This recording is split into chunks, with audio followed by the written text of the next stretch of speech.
Good afternoon, Facebook friends and YouTube followers. This is Rich again, back for your second video blog of the day for Saturday, November 8th, 2014, around 3:48 p.m. in Billerica, Massachusetts.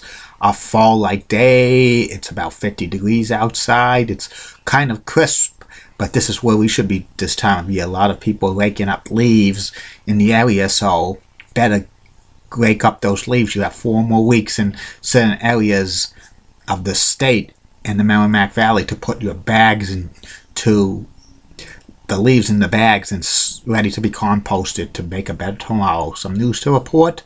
There's a rumor going around, another internet hoax about a famous celebrity dying. This one has been reported to be Macaulay Culkin, who's famous for starring in the first 2 Home Alone movies. There's rumors he was found dead at his home today, but these rumors have proven to be false. Macaulay Culkin's alive and well. Maybe it was a slow news day, but these internet hoaxes are false, and he's alive and well. And also, Boston Celtics point guard Marcus Smart is going to miss 2 to 3 weeks with an ankle sprain. Get well soon to Marcus Smart. Because he's doing good so far. He might be the next big point guard for the Celtics, but that's a big blow, missing 2 to 3 weeks of action. And also, Rondo's going to miss tonight's game. And that's about it on that. And my next subject is about a classic television game show called Hot Potato.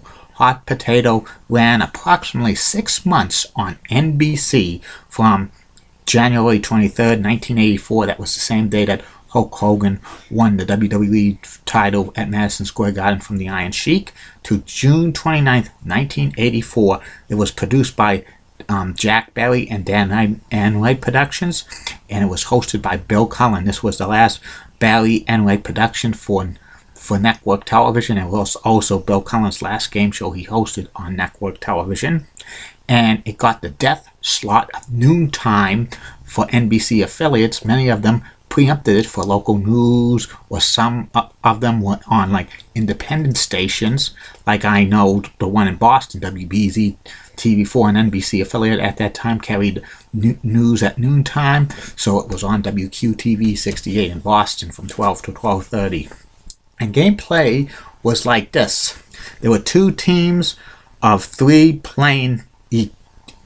2 teams of 3, and each team of 3 had something in common, like mothers to be, or record center clerks, or exotic dancers, or baggers, or etc. And they faced off one another to answer. It was a 2 out of 3 round match game, and it was questions. Bill Cullen led questions, and some of these questions had the top 10 list. They had to name 7 out of the top 10, or if it's 7 wonders of the world, 7 deadly sins, etc. They had to name all 7, and the game was played like there was one team would start. They would have to answer a right question, or they could challenge the team from the opposing team. If they answered the question right, they stayed in the game. If they challenged somebody from the other team, and if they got that question right, they had to go on the bench. And the game was played until either the 7th question was revealed, or if all 3 players from either team were knocked out. And each time a team won a game, $500. And when they won 2 games, $1,000, and they went to the bonus round. And the bonus round, and also, in addition, there was a 7 straight jackpot. If one team correctly guessed 7 straight answers without losing control, they would win a progressive jackpot that started at $500, and it would be $500 added each game, not one. So it was some intrigue for that. And then the bonus round was played like this. Like, the subjects had to do with comparisons and stuff like that. They had to pick the right one, and it was like $500 for each one picked right. And if they got all 5 questions right, they would win a progressive jackpot of $5,000 added each time, not one. And they could quit at any time and keep the money, and they could go on. But if they got one question wrong, the game was over. But they had one pass they could use at any time. But if they had to use that pass, they would have to answer the next question and stuff like that. The bonus round was kind of intriguing and stuff like that. And Hot Potato was kind of like somewhat of a Family Feud ripoff with like questions and stuff like that. But it was a pretty good game show. But it got in the noontime death slot, so the ratings weren't too great.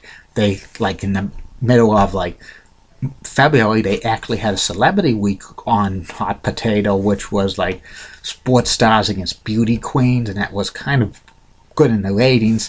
And Barry and Enright changed the format of Hot Potato on April 23rd, 1984. It was renamed Celebrity Hot Potato. There were 4 celebrities and a contestant, so there was 2 celebrities and 1 contestant facing off against each other, and they eliminated the 7th straight jackpot because many times the celebrities would give questions that were funny and stuff like that.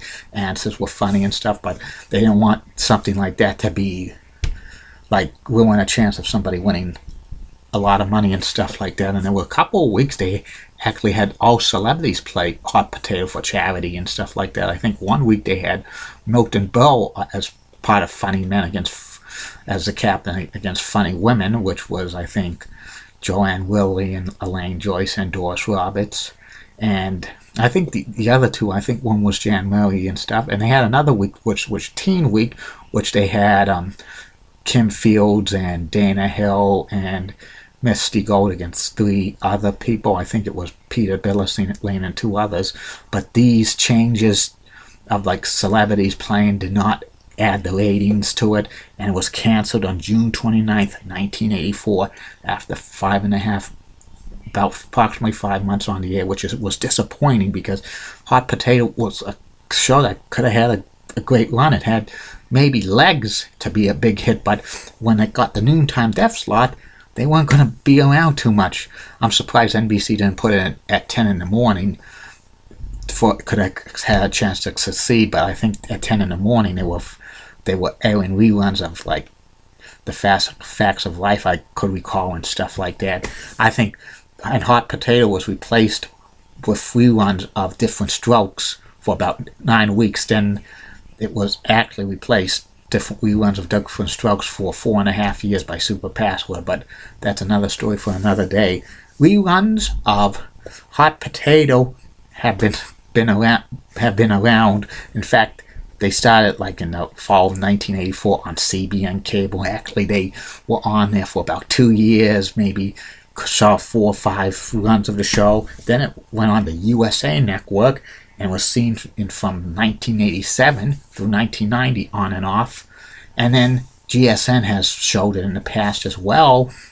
And, you know, it's one of those classic game shows that has aired over and over again as long as the original run on network television. I'm surprised that GSN has never considered bringing Hot Potato back as an original game show, because it would be pretty good. They could do the same format as what they did in the network version, have like 3 teams of 3 with what they have a common bond and stuff, but do not add celebrities and stuff. It would make a decent GSN game show. It's probably one of the better game shows made in the 80s, and this was Bill Cullen's last network television game, and he was pretty good hosting it. And then he hosted the last 2 seasons of Joker's Wild because Jack Barry passed away in May of 1984, and Jack Barry was the host of the Joker's Wild, so Bill Cullen took over the final 2 years of that.